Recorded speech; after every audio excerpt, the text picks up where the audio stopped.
My name is Mike Ripley. I am an Our Lady of Good Hope parishioner. I'm from Fort Wayne. I've lived in Fort Wayne all of my life except for college. I'm a board member. I've been a board member since 2015. I'm the current chairman of the board and all other things that I need to be for Redeemer Radio. So I'm here often. And I have actually done stuff with Redeemer Radio since 2008.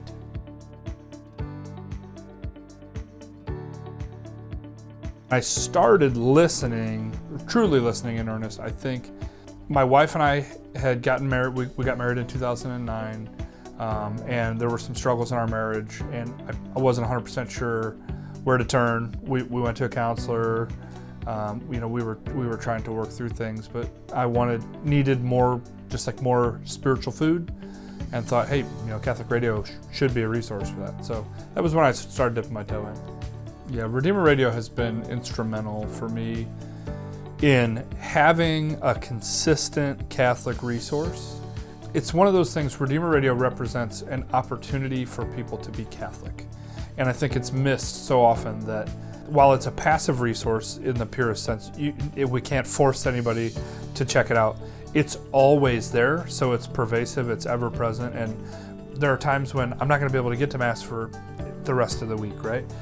I turn on Redeemer Radio, and the strength or the wisdom or the inspiration or the security that I'm longing for, if I listen, is buried somewhere, or sometimes very apparent, but it's in there somewhere. It's in the messaging.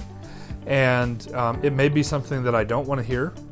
It may be something that I've heard 100 times and just refuse to accept or engage. But every time it's what I need. And again, it points me back to a Mass that's more beneficial.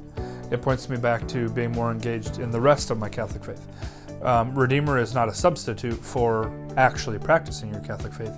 It is, in addition to, it's a supplement, it's an additive to living a devout Catholic life. And also, if we're being honest with ourselves, it's also a reminder sometimes, hey guy, you're Catholic and you got things you gotta do. You have standards that you have to meet, and you have a family that you need to be an example for, that you want to get to heaven. And so Redeemer Radio has constant, while we're Redeemer Radio in name, we're actually curator of all things Catholic that don't happen either in a parish or in an apostolate or directly at the diocese. We are the bow wrapped around all of the Catholic stuff, whether that's actual radio, whether that's podcasts, whether that's hosting events, whether that's Share-a-thon that interconnects all these people. But the one place that we have truly missed, we believe, and that we really need to drive a focus is in the Catholic youth, the young people of the Catholic Church, or the young people who will be the Catholic Church someday. Those are who are unevangelized, those who have not heard of our Catholic faith. The people that we haven't called well to are the people who are not going to listen to the radio, that are not going to search out a podcast from one of our programs. And we're called to do that. We are called to evangelize. And so where we will continue to work and strive and fill a need is all people will be impacted by the Catholic Church from the reach of Redeemer Radio. Everybody. I would encourage everyone to think about the joy of a Catholic community that is centered around a consistent, honest, true, and faithful message. It's so much easier to have a good relationship with your next door neighbor, with the person down the street, with the person that's serving you dinner, all of those things.